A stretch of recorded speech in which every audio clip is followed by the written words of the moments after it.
Chers élèves, bienvenue dans ce cours du 1er avril 2020. Ce cours est destiné aux 3 CPP de l'école de commerce MSC Telman et il traitera la candidature. Dans cette première vidéo, le dossier de candidature. Dans cette première vidéo, vous allez voir donc la première partie du dossier de candidature qui est celle du CV. Si vous regardez attentivement, vous allez pouvoir vous rendre compte que je vous ai envoyé 3 documents qui sont très importants. Le premier, c'est le dossier de candidature. Le deuxième, c'est un exemple d'un CV que nous allons utiliser ici dans cette vidéo. Et le troisième, c'est pour vous, c'est une demande de stage, par exemple, dans le domaine banque, et la même personne qui envoie une lettre de stage dans le domaine banque. Donc une lettre de motivation.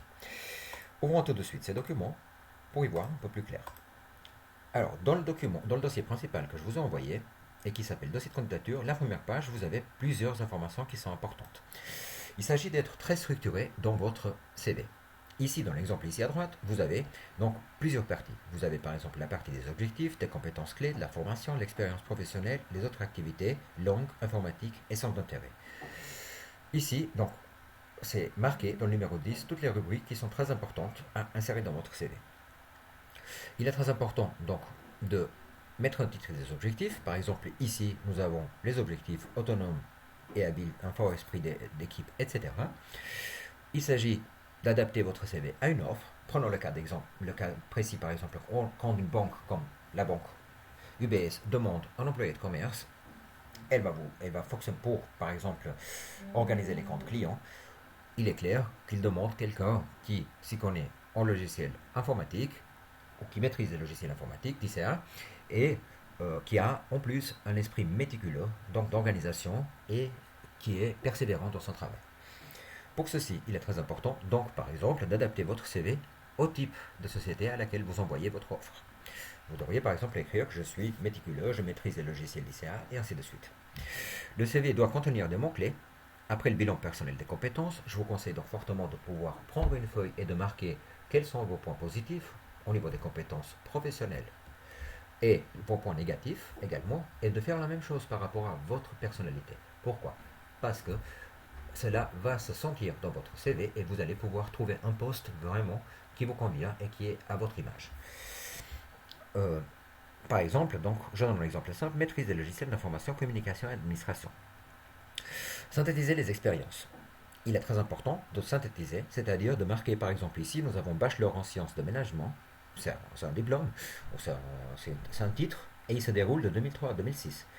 La personne qui envoie, donc Jean Dupont, qu'on a pris comme exemple, lui, il n'envoie pas de 2003 à 2004, puis il répète encore de 2004 à 2005, mais il regroupe toutes les informations pour une durée précise.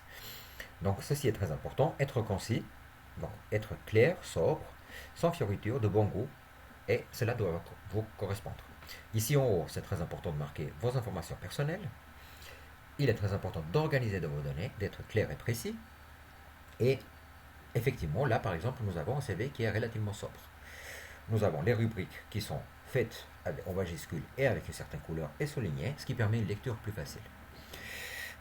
Il faut faire relire, c'est très important, votre CV, donc pour chasser tout ce qui est faute de page par quelqu'un d'autre, parce que personnellement, on est dedans, en train d'écrire, et parfois on ne se rend pas compte des formulations qui sont fausses ou des fautes de langue, à force de pouvoir le travailler à plusieurs reprises.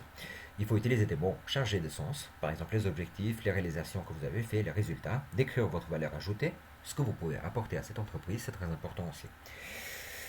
Faites attention à votre CV. Si vous annexez et vous répondez à une annonce, vous devez mettre que les documents qui sont demandés et pas d'autres.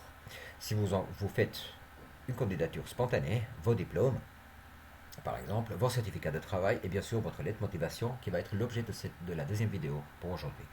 Au niveau de la mise en page, je vous conseille de organiser vos données d'une manière claire et lisible, d'aligner les éléments le plus possible, par exemple comme ici, ici ou ici, de laisser de l'espace blanc, là, là ou ici, de faire une marge par exemple parfois plus grande, de euh, de changer 2 fois maximum la police. Par exemple, vous avez les titres ici et le texte avec une autre police, mais ne pas changer, ne pas mettre trop de fioritures.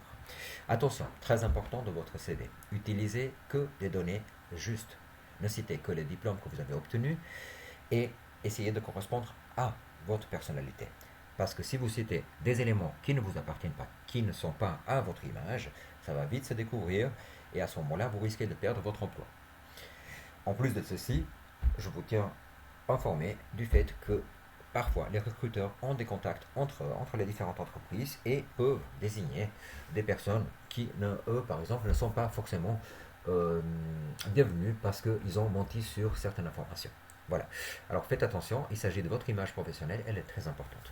Cette première vidéo concernant les CV est déjà terminée. La deuxième vidéo, nous allons parler de la lettre motivation.